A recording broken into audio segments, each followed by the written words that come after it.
We're gonna help you catch more fish and tell you a little bit more about what's going on now and peek behind the curtain here inside Hubbard's Marina at fish famous Johns Pass. Just got back in a 39-hour trip, but you still had a good nighttime bite, huh? Yeah, still a good night bite even with the new moon. And real good from about 4 a.m. till sunup, and that probably is about when the moon came up. Yeah. And I did well at night, and even decent in the daytime too. We had an odd weather this trip. We had a big groundswell out there, which isn't common for summertime, especially when there's no storm system really around. Yeah. So dealt with that, but no big shakes, you know, good trip. And lately, overall, we've been seeing some pretty consistent red snapper action. This year is much like other years in the past where we kind of have red snapper season open up and we're getting our legs under us, finding that biomass of fish, and then around second, third week of June, we really dial in on those fish, and then we stay on those fish for a long time. And now it seems like that biomass might be shifting a little bit. And now we're gonna kind of go through that week or two of getting back on those fish and putting our finger on those larger fish. Do you feel that way too, Will? Yeah, the water temperature is warming up out there. It's probably 87 or 88 degrees out there right now on the surface.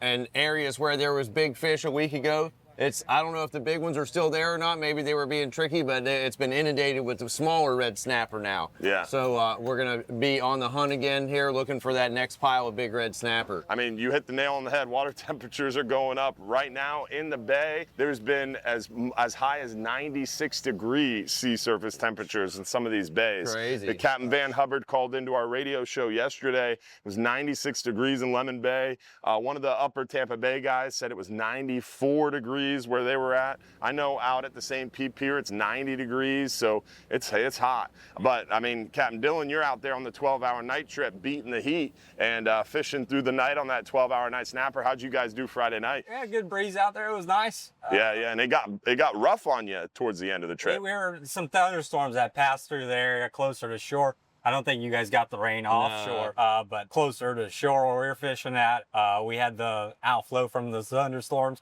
Fishing was great. We fished through those storms, and it wasn't windy the whole night. You know, we had on the ride out. Yeah. And we got 5-6 hours of great fishing. Nice. And then towards the end of the trip, it got windy again, but the yellowtails were fighting off, and marangos, and pelagic action too. We had a kingfish and a tuna. Yeah, that's always exciting on the 12-hour night trip to have some added pelagic action.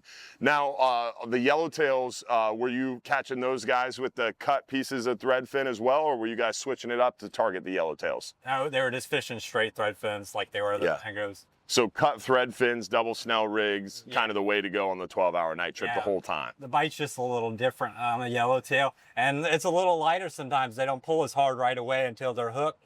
So you think you might have missed a fish or something, and you get a couple feet, and then they start to fight. Then they come alive on you. They're a little different target than yellowtail. I'm definitely learning stuff every day because, you know, we haven't always had this yellowtail fishery.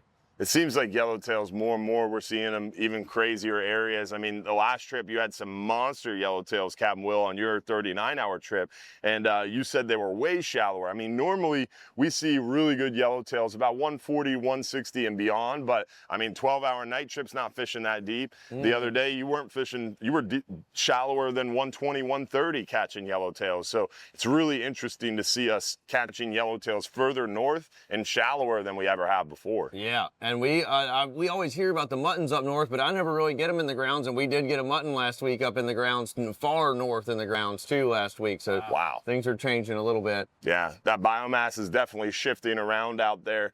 What would be some tips or tricks, Captain John, that you have for people coming out here on these 39s? I couldn't emphasize it more. The proper tackle for every stop. So we're seeing a lot of folks, they're trying to use, which I understand you want to catch as many fish as possible, but the proper tackle, like if we're fishing for yellowtails, vermilion, smaller stuff, you can get away with the chicken rigs and stuff like that, and having the proper weights on there too, because if everybody's not on the same page, everybody's not using the same tackle, same lead and everything, then the tangles seem to pick up a little bit more. But honestly, for the bigger fish, double snails with your heavier lead, 8 to 10 ounce. Other than that, yeah, just the proper tackle. And for this time of the year, everybody knows it is scorching hot.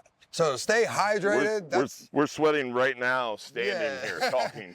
Yeah, it's pretty intense. So yeah, I can't emphasize that more. Come out, proper tackle, proper setup for each stop, and then yeah, proper preparation. Preparation, exactly. Yeah. Took it right out of my mouth. Yeah, I got you. Yes, sir. And you hit the nail on the head. We've been really emphasizing that in some of the pre-boarding seminars before these 39-hour and 44-hour trips is if everybody's using the same size weight and same size mainline and same style rigs, the number of tangles is exponentially lower. If everybody's fishing 60-pound mono, 8-ounce leads with a fish finder rig and a double snell, we would have very few tangles. Yeah. But the problem is you got a guy over here fishing a chicken rig with a 6-ounce lead, and you got a guy down here trying to drop down a 4-ounce lead, and then you got a guy over there with a 12-ounce lead, and that causes tangles when you have these different size weights, different size lines. You got one person fishing 40-pound main line or too small of a top shot, and then you've got too much braid in the water causing tangles. So